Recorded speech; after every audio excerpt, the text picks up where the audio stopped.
नमस्कार दोस्तों। आज हम एक ऐसी कहानी लेकर आए हैं जो भारत और चीन के विकास के सफ़र के बारे में है। ये कहानी सिर्फ दो देशों की नहीं, बल्कि दो सोच और रणनीतियों की भी है। 1947 में भारत आज़ाद हुआ और इसके 2 साल बाद 1949 में चीन में साम्यवादी सरकार बनी।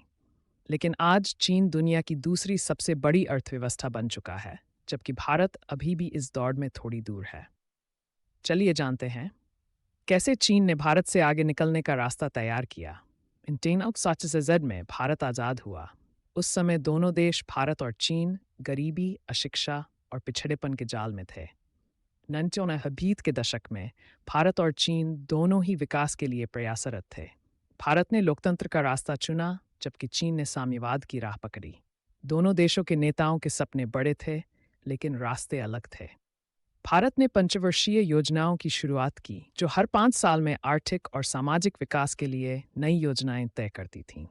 इस दौरान भारत ने खेती, उद्योग और विज्ञान में निवेश किया, लेकिन भारत का ध्यान गांवों और गरीबों पर केंद्रित था।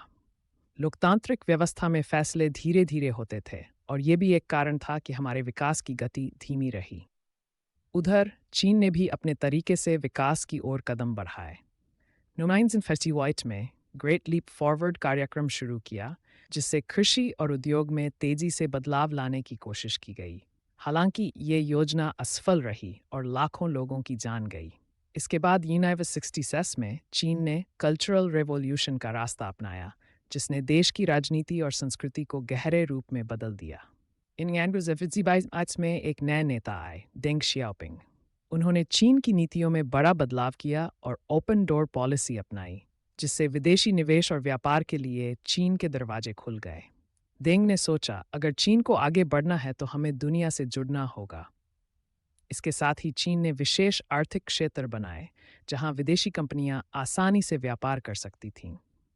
उधर भारत में 1998 में एक आर्थिक संकट आया, जिसने भारत को भी अपनी आर्थिक नीतियों को खोलने के लिए मजबूर किया। तत्कालीन वित्त मंत्री मनमोहन सिंह ने आर्थिक सुधारों की शुरुआत की और भारत को विदेशी निवेश के लिए खोला गया। ये एक महत्वपूर्ण मोड़ था, जिसने भारत की अर्थव्यवस्था को एक नई दिशा दी। चीन ने मेक इन चाइना का नारा दिया और बड़ी मेहनत से खुद को दुनिया का निर्माण केंद्र बना लिया। उसने सस्ते श्रम और विशाल उत्पादन के जरिए हर बड़े उद्योग में अपना कब्जा बना लिया। चीन की सरकारी नीतियों ने उसे एक मजबूत सपोर्ट सिस्टम दिया, जिससे वहाँ के उद्योग और मैन्युफैक्चरिंग ने दुनिया को अपनी ओर खींचा। चीन ने अपने बुनियादी ढांचे पर भी जोर दिया। वहाँ की सरकार ने सड़क, रेलवे, बंदरगाह और अन्य इंफ्रास्ट्रक्चर पर बड़े पैमाने पर निवेश किया। जबकि भारत में लोकतांत्रिक ढांचे की वजह से फैसले धीरे धीरे होते हैं। भारत ने भी बुनियादी ढांचे पर काम किया है, लेकिन चीन जैसी तेजी से नहीं।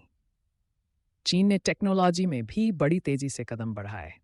5G network, artificial intelligence, robotics और बड़े पैमाने पर टेक कंपनियों का निर्माण किया।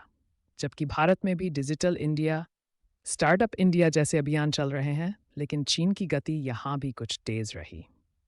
चीन ने दुनिया में अपनी उपस्थिति को बढ़ाने के लिए बिल्ट एंड रोड इनिशिएटिव जैसी परियोजनाएं शुरू कीं। इससे चीन ने एशिया, अफ्रीका और यूरोप के देशों में अपने व्यापारिक संबंध और मजबूत कर लिए।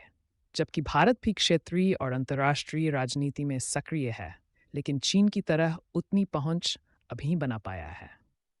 दोस्तों, भारत के पास भी एक सुनहरा मौका है। हमारी युवा जनसंख्या, तकनीकी कौशल और स्टार्टअप संस्कृति हमें एक नई दिशा में ले जा सकती है। अगर हम अपने सिस्टम को मजबूत करें और रणनीतिक तरीके से आगे बढ़ें, तो भारत भी चीन के बराबरी में खड़ा हो सकता है। तो दोस्तों, ये थी भारत और चीन की कहानी। एक तरफ चीन का तेज और सख्त प्रशासनिक ढांचा, और दूसरी तरफ भारत का लोकतंत्र और विविधता। दोनों देशों की अपनी अपनी चुनौतियां हैं और ताकतें भी। उम्मीद है कि भारत आने वाले वर्षों में और तेजी से आगे बढ़ेगा। देखते रहिए और समझते रहिए, क्योंकि ये सिर्फ दो देशों की कहानी नहीं, बल्कि हमारे भविष्य की कहानी है। वीडियो देखने के लिए धन्यवाद। अगर आपको ये कहानी पसंद आई हो, तो लाइक, शेयर और सब्सक्राइब करना न भूलें।